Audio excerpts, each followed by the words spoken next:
할렐루야.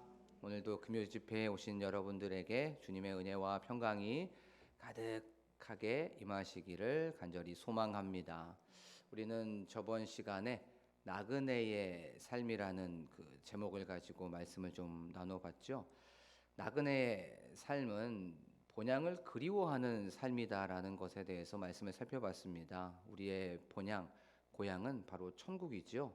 그 천국을 그리워하고 천국을 바라보고 또 천국을 향해 가는 순례자의 그 삶이 바로 나그네의 삶이죠. 우리가 어렵고 고통당하고 있고 장애물이 있었을 때는 천국을 바라보는 거죠. 그 천국은 아픔도 없고 눈물도 없고 슬픔도 없고 어려움도 없고 장애물도 없는 그곳을 바라보는 삶, 그것이 바로 나그네의 삶이죠. 그리고 또 지금 형통하고 무엇인가 행복하다면 더 탁월한 행복, 초월한 그 행복, 비교할 수 없는 즐거움이 바로 어디에 있냐면 천국에 있습니다. 그곳을 바라보는 삶이 바로 나그네의 삶이라는 것에 대해서 나누어 봤습니다. 그리고 또 이 나그네의 삶은 잠깐 있다 가는 것이기 때문에 이 땅에서 중요하고 필요한 것만 소유하는 거죠. 우리가 여기서 영원히 살 것 같지만 잠깐 있다가 주님께서 부르시면 바로 두 손 들고 가야 됩니다. 그렇기 때문에 이 땅에서의 삶은 어떤 삶입니까? 소박한 삶이지요. 미니멀 라이프, 무엇인가 심플하게 내려놓고 버리고 포기하는 그 삶이 바로 나그네의 삶이라는 것에 대해서 나눠봤습니다. 자, 오늘은 나그네의 삶 두 번째 시간으로서 나그네는 그러면 어떻게 삶을 살아야 되는지 오늘 말씀을 통해서 한번 살펴보도록 하겠습니다. 오늘 17절 마지막에 보면 너희가 나그네로 있을 때를 어떻게 지내라고 말씀하고 있죠? 두려움으로 지내라라고 성경은 말씀하고 있습니다. 그러면 나그네의 삶은 어떤 삶일까요? 바로 하나님을 두려워하는 삶을 사는 저와 여러분이 되기를 원합니다. 여기에서 두려움이라고 하는 이 단어, 두렵다라고 하는 이 단어는 포보스라고 하는 헬라어 단어를 사용하고 있어요. 근데 이 포보스라고 하는 단어에서 어떤 영어 단어가 딱 파생되었는지 알겠죠? 포비아라고 하는 그 단어가 파생이 되었습니다. 이 포비아라고 하는 단어, 영어 단어 공포, 무서움이라는 단어죠. 우리가 포비아라고 하면 우리가 젊은 사람들은 다 이해가 될 거예요. 여기에 계신 분들은 다 시사에 능통하신 분들이기 때문에 다 이 단어를 알 것입니다. 요즘에 이 공포증이라는 게 굉장히 많이 있어요. 그런데 젊은이들 사이에서 전화 공포증이라는 것을 많이 사용을 하게 됩니다. 왜냐하면 요즘에 다 인터넷이나 아니면 SNS를 통해서 카카오톡이나 아니면 문자를 통해서 문자로 소통하고 대화하죠. 여기에 굉장히 많이 익숙해져 있어요. 그런데 젊은이들에게는 전화하는 게 굉장히 불편합니다. 그것이 익숙하지 않아요. 또 어떤 사람에게는 이게 공포로 다가올 수가 있어요. 그래서 요즘에 전화 포비아라고 하면서 통화 공포증을 호소하는 젊은이들이 많이 있어요. 이렇게 이 포보스라고 하는 단어는 뭐 두려움, 공포, 무서움 이런 뜻을 가지고 있습니다. 근데 이 포보스라고 하는 단어의 뜻 안에는 이런 공포와 무서움도 있지만 존경, 공경, 경외라고 하는 그런 뜻도 있어요. 이 존경하고 경외하고 공경을 통해서 드러나는 두려움을 얘기하고 있는 거예요. 이 두려움은 첫 번째 포보스는 무서움과 어떤 겁과 아니면 두려움은 좀 부정적인 두려움이었어요. 그런데 베드로가 얘기하고 있는 이 두려움은 바로 경건한 두려움이고 거룩한 두려움이라는 거죠. 이 두려움은 이런 뜻이에요. 이 두려움은 감히 범접할 수 없는 대상을 향해 품는 바로 두려움이고 존경심이라는 것이에요. 우리가 쉽게 말하면 어떤 것을 우러러보고 있는 그 마음을 얘기할 수 있겠죠. 어떤 사람이 능력이 있는데 우리가 그 능력을 보고 그 능력은 내가 감당할 수 없어라고 하는 거기에서 나오는 어떤 두려움, 어떤 경외감, 어떤 존경 이런 거예요. 쉽게 말하면 요즘 말로 하면 넘사벽이라는 거죠. 넘을 수 없는 4차원의 벽. 이걸 바로 존경, 공경, 두려움이라고 표현하고 있는 거예요. 예를 한번 들어볼게요. 사극 드라마나 사극 영화에 보면 이제 백성이 왕을 만나러 가게 됩니다. 그러면 그의 몸가짐도 또 어떤 목욕도 하게 되고 나의 어떤 언어나 행실을 다 삼가고 왕을 만나게 되었을 때에 대한 두려움이 있죠. 그다음에 왕은 존경하고 왕은 공경해야 될 대상이야라고 하면서 그 자신이 품는 그 마음, 그게 바로 포보스라고 하는 그런 뜻입니다. 그러면 이 말씀을 한번 합쳐 보면 너희들 나그네로 있었을 때에, 잠시 이 세상에 있을 때에 하나님을 공경하고 하나님을 존경하고 하나님을 경외하는 그 두려움을 품고 이 세상을 지내라라고 성경은 말씀하고 있습니다. 자, 그러면 그 당시에 베드로전서를 받고 있는 그 초대교회 터키 지역에 있었던 그 사람들, 그 주변에 있던 사람들은 하나님을 알지 못했어요. 그렇죠? 하나님을 몰랐습니다. 그러니 당연히 하나님을 두려워하지 않았죠. 그러면 그들은 누구를 두려워했을까요? 그들은 당연히 로마를 두려워했었고, 바로 로마 황제를 두려워했었고, 이방신들을 두려워했었고, 사람들을 두려워했습니다. 그런 상황 속에서 베드로가 세상 사람들은 로마를 두려워하고 황제를 두려워하고 이방신을 두려워하지만 너희들은 그들을 두려워하는 것이 아니라 하나님을 두려워해야 돼. 하나님을 존경하고 하나님을 공경하고 하나님을 경외하는 삶을 살아라라고 성경은 말씀하고 있는 거예요. 그런데 이 말씀을 베드로가 30년 전에 들었습니다. 마태복음 10장 28절에 예수님으로부터 이런 말씀을 들었어요. 몸은 죽여도 영혼을 능히 죽이지 못하는 자들을 두려워하지 말고 오직 몸과 영혼을 능히 지옥에 멸하실 수 있는 이를 두려워하라라고 성경은 말씀하고 있어요. 여기에서 사용한 포보스가 베드로가 사용한 그 두려움으로 지내라고 하는 그 단어라는 거예요. 우리 그러면 이제 성경에서 말하는 그 두려움으로 지내라는 걸 이제 아시겠죠? 이 말씀을 이제 우리의 삶 속에서 한번 적용해 보도록 하겠습니다. 이 시대를 보면 점점 어떤 존경이나 공경이나 경외심이나 이런 것들이 사라지고 있는 것을 우리가 볼 수가 있습니다. 첫 번째는 부모님들을 잘 공경하지 않아요.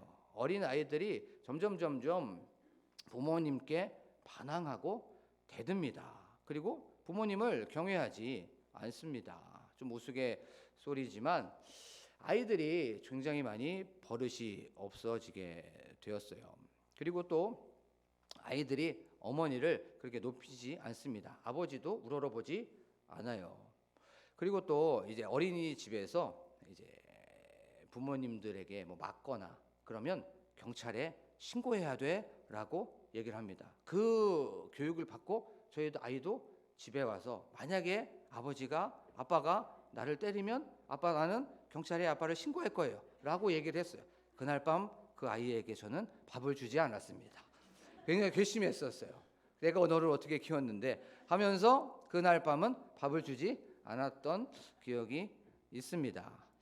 저는 그것을 보면서 부모님을 존경하지 않고 또 경외하지 않는 이 시대 사람들을, 아이들을 좀 생각이 좀 들었어요. 그리고 두 번째는 선생님을 두려워하지 않거나 또 공경하지 않고 존경하지 않습니다. 우리가 얼마 전에 이런 뉴스를 보셨을 거예요. 어떤 한 학생이 그 교단에서 누워서 선생님을 촬영하고 또 여자 선생님을 동영상을 찍었던 그 뉴스를 본 적이 있을 거예요. 굉장히 교권이 많이 무너졌다는 것을 우리가 알 수가 있죠. 이것처럼 선생님을 존경하거나 경외하거나 공경하지 않습니다. 그리고 세 번째, 어른을 바로 공경하거나 존경하거나 좀 두려워하지 않아요. 요즘에 아이들 이렇게 보면 인사를 잘 하지 않는 것을 보게 되죠.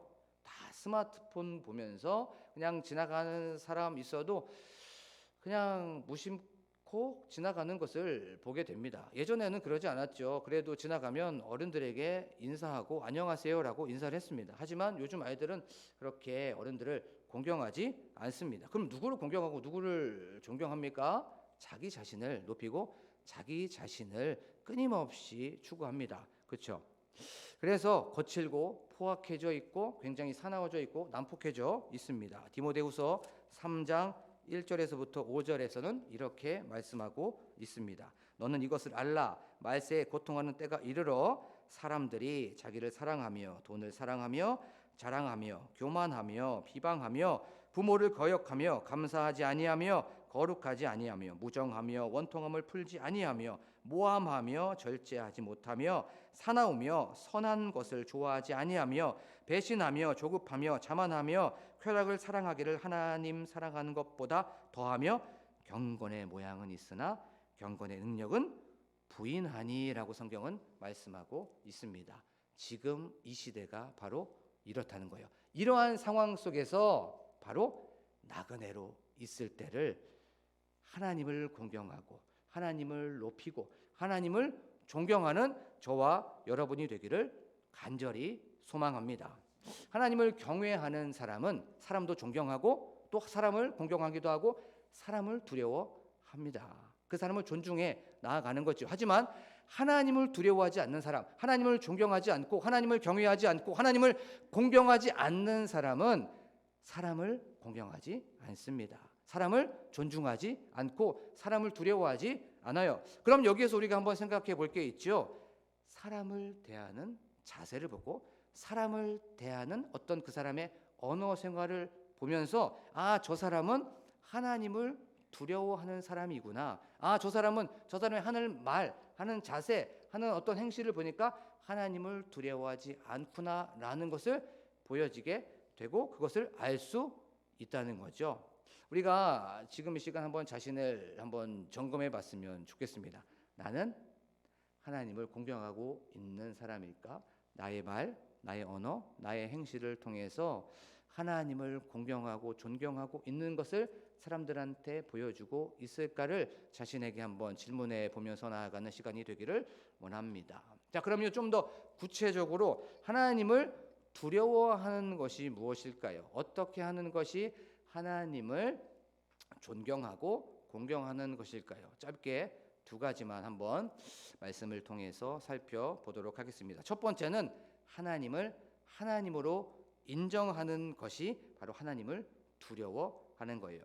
하나님을 하나님으로 인정한다는 건 바로 겸손한다는 거죠. 이건 쉽게 말하면 하나님을 창조주로 인정하는 것입니다.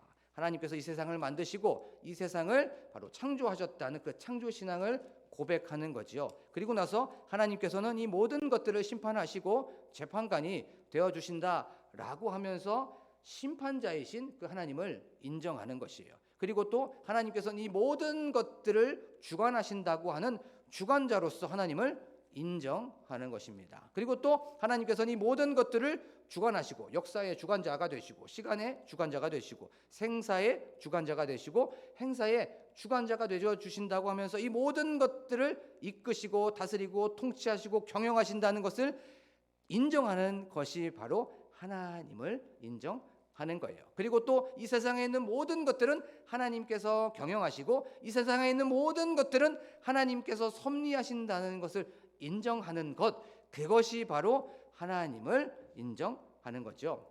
이 모든 것들에 대하여서 이렇게 생각하는 거죠. 그래, 이 세상에 돌아가는 모든 것들, 생사화복에는 하나님의 뜻이 있지라고 하면서 하나님은 분명히 어떤 계획을 갖고 계실 거야. 하나님께서는 분명히 어떤 섭리를 갖고 계실 거야 라고 하면서 하는 모든 것들을 어디에 중심을 맞춰서 생각합니까? 하나님 중심으로 생각하는 거예요. 그것이 바로 하나님을 인정하는 것이지요. 바로 하나님께서 어려움이 있으면, 문제가 있으면 회복시켜 주실 거야. 나는 하나님의 도우심을 믿어라고 하면서 이 장애물, 어려움, 문제의 시간을 벗어나게 하는 그 도움의 손길을 인정하면서 나아가는 거죠. 그리고 또 우리가 좀 전에도 나눴던 것처럼 형통하고 행복하고 무엇인가 잘 풀리고 수월하면 하나님께 감사함으로 이 모든 것들이 하나님께서 나에게 이렇게 해주신 거지라고 하면서 감사하면서 하나님을 인정해 나아가는 거예요. 그러면서 잠언 3장 6절에는 이렇게 말씀하고 있습니다. 너는 범사의 그를 인정하라. 그리하면 너를 내 길을 지도하시리라 라고 성경은 말씀하고 있습니다. 먹든지 자든지 깨든지 벗든지 모든 것들 속에서도 여호와 하나님을 인정하는 여러분이 되기를 원합니다. 영국 일간지 더 타임즈에서 한 사람을 소개했어요. 이 사람은 아시아에서 100년에 한 번 나오는 그런 목소리를 갖고 있습니다 라고 하면서 극찬을 한 사람이 있습니다. 그 사람은 배재철이라고 하는 성악가 영화입니다. 2009년에 더 테너라고 하는 그 영화가 바로 그 극장에서 크랭크인 되기도 했어요. 이 사람은 유럽에서 오페라 가수로서 굉장히 전도 유명한 사람이었습니다. 앞길이 아주 환히 열려 있는 사람이었어요. 그런데 그에게 갑자기 병력 같은 소식이 들려옵니다. 그것이 무엇이었냐면 갑상선 암이 발견이 된 거예요.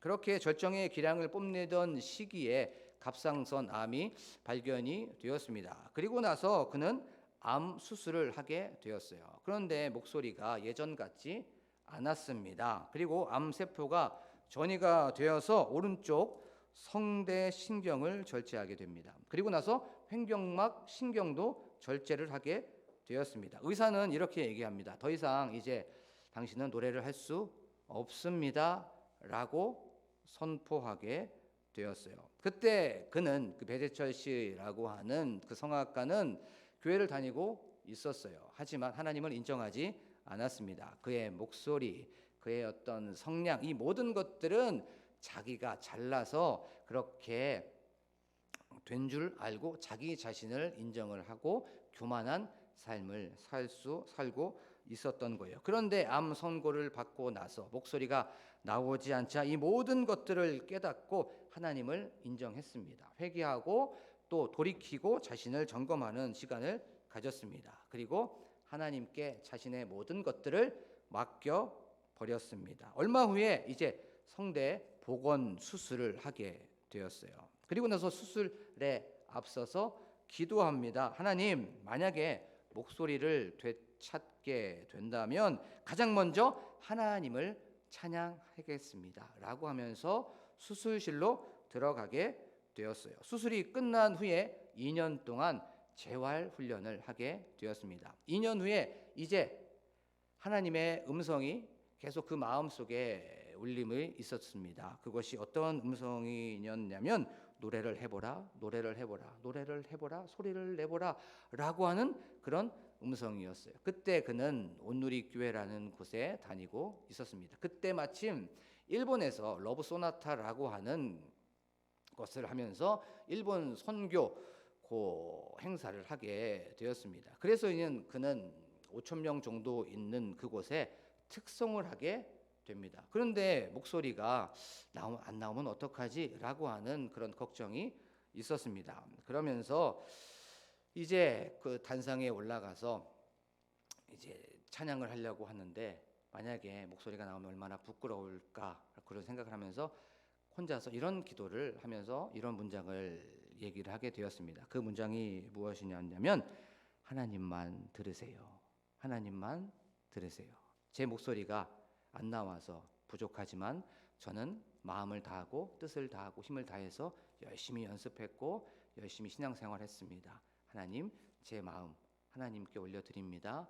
하나님만 들으세요. 라고 하면서 바로 그는 찬양을 하게 됩니다.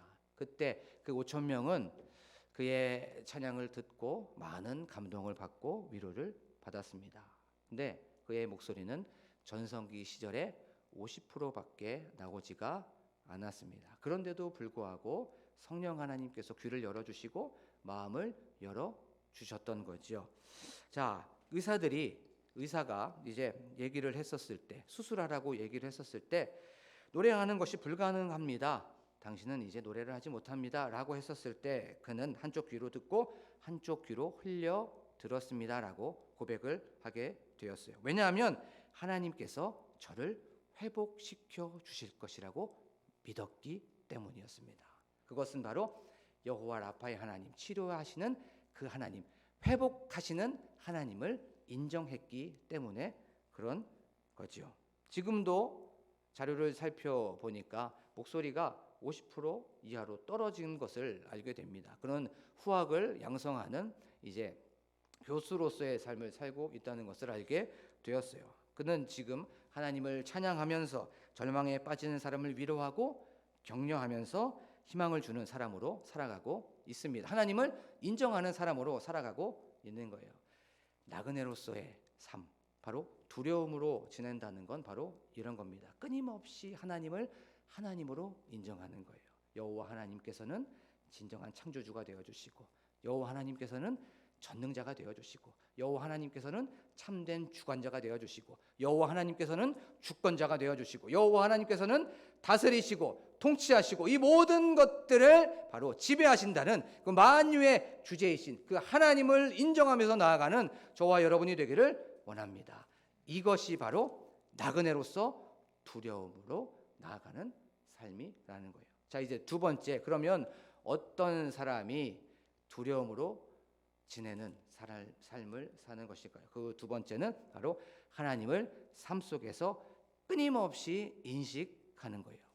하나님께 이것이 영광이 되는 것일까? 이 내가 하는 선택, 내가 하는 결정, 내가 하는 모든 것들이 하나님을 기쁘시게 하는 것일까를 항상 끊임없이 인식하는 것이 바로 두려워하는 삶, 공경하는 삶, 하나님을 존경하는 삶이라는 거죠. 쉽게 말하면 이런 겁니다. 하나님을 인식한다는 건 CCTV 있죠.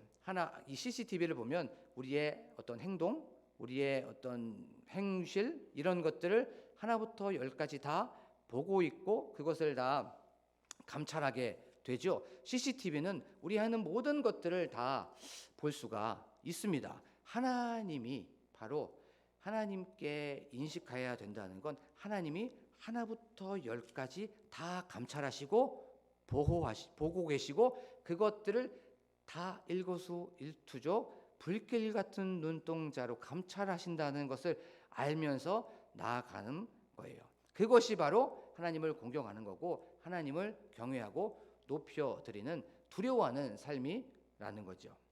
미국의 아딜로우라고 하는 그런 마을이 있습니다. 지도에도 나오지 않는 그 조그만 마을이에요. 그런데 거기에 허밍엠이라고 하는 그런 사람이 살고 있었습니다. 근데 이 사람은 무엇을 하는 사람이었냐면 사료상이었고 농기구를 파는 사람이었어요.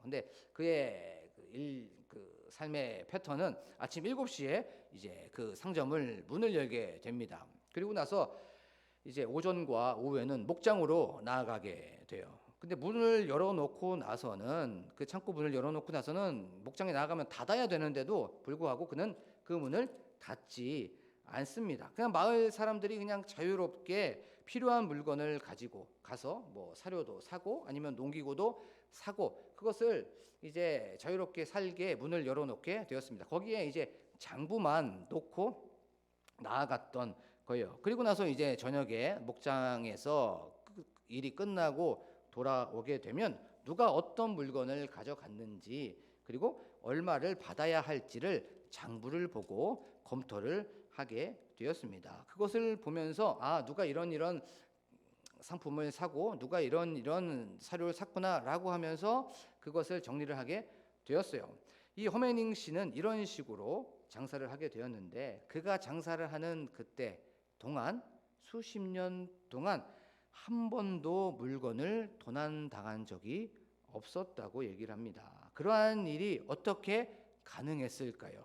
그것은 아딜로우 마을 사람들이 하나님을 진정으로 경외했기 때문에 그랬습니다. 그런 진정으로 하나님을 두려워하고 존경하고 또 하나님을 공경하는 삶을 살았기 때문에 하나님을 인식하는 삶을 살고 있었기 때문에 그들은 정직한 삶을 살 수가 있었던 거예요.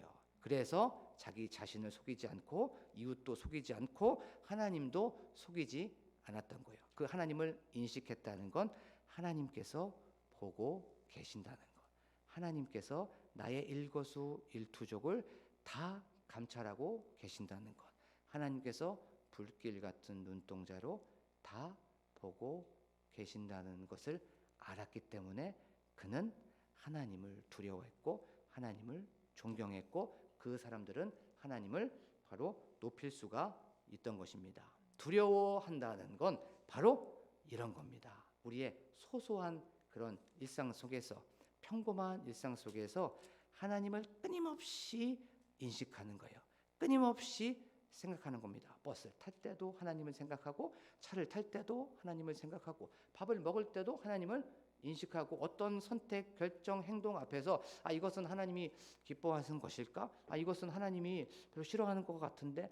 이것은 하나님께 영광 올려드리는 것 같은데? 라고 하면서 우리의 모든 것들을 누구한테 맞춥니까? 하나님께 맞추는 거죠. 그게 하나님을 두려워하는 것이고 그게 하나님을 공경하는 겁니다. 잠언 15장 3절에 보면 여호와의 눈은 어디서든지 악인과 선인을 감찰하시느니라 라고 성경은 말씀하고 있어요.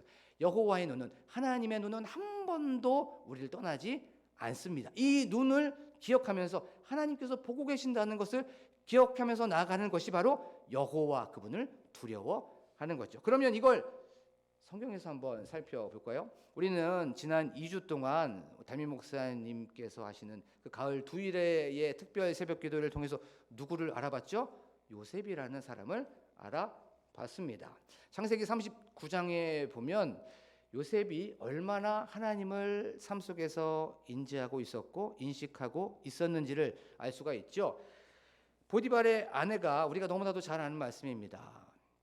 요셉을 유혹을 했습니다. 같이 동침하기를 원했던 거죠. 그런데 그는 거절했습니다. 내 주인이 이 모든 것들, 이 소유, 보디발 집에 있는 모든 소유를 다 나에게 맡겼습니다. 내가 모든 것들을 다 해도 됩니다. 하지만 하나만 금지했습니다. 그것은 바로 당신입니다 라고 얘기를 하게 되었어요. 그리고 나서 좀 희한한 문장을 하나 말씀을 하게 됐죠. 성경 말씀에 보면 뭐라고 얘기하고 있냐면 나보다 큰 이가 없다라고 얘기하고 주인이 금한 건 당신뿐입니다 라고 하고 나서 그런즉 내가 어찌 이 큰 악을 행하여 원래는 누구한테 죄를 지으리까 하고 되냐면 보디발에게 이 죄를 지으리까라고 하는 것이 맞아요. 그런데 요셉은 그렇게 얘기하지 않습니다.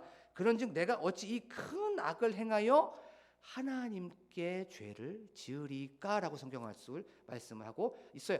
요셉의 모든 초점은 누구한테 있었습니까? 하나님한테 있었던 거예요. 그래서 그는 범죄하지 않았던 것입니다. 하나님을 인식하고 있었기 때문에, 하나님을 삶 속에서 인정하고 있었기 때문에 바로 그는 하나님을 공경하고 두려워하고 존경하고 있었기 때문에 그는 유혹에서 이겨나갈 수가 있었던 거죠. 사랑하는 광복교회 성도 여러분, 말씀을 정리를 하면서 우리의 삶을 한번 돌이켜보기를 원합니다. 우리는 나그네의 삶을 사는 사람들이죠.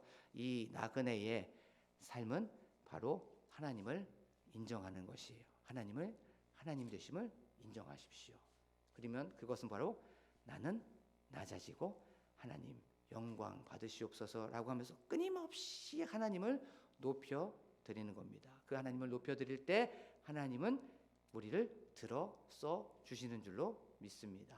그리고 두 번째는 나그네의 삶은 하나님을 끊임없이 인식하는 것입니다. 소소한 일상 속에서, 평범한 일상 속에서 끊임없이 나의 시선, 나의 마음, 나의 생각을 하나님께 맞추고 하나님께서 다 보고 계신다는 그 코람데오의 신앙을 갖고 하나님 앞에서 겸손하게 나의 모든 것을 맞춰 나가는 저와 여러분이 되기를 간절히 축복합니다. 우리 지금 이 시간 찬양하면서 나아갑니다. 우리의 삶 속에 항상 하나님 영광 홀로 받으시옵소서. 하나님 높임을 올려드립니다. 존귀를 올려드립니다. 하나님 공경합니다. 지금껏 내가 나 자신을 높였다면 내 생각, 내 마음, 내 모든 것들 내려놓고 주님 큰 영광 받으시옵소서. 지금 이 시간 하나님께만 집중합니다. 하나님 내 마음, 우리의 마음 받아 주시옵소서라고 찬양하면서 나아갑니다.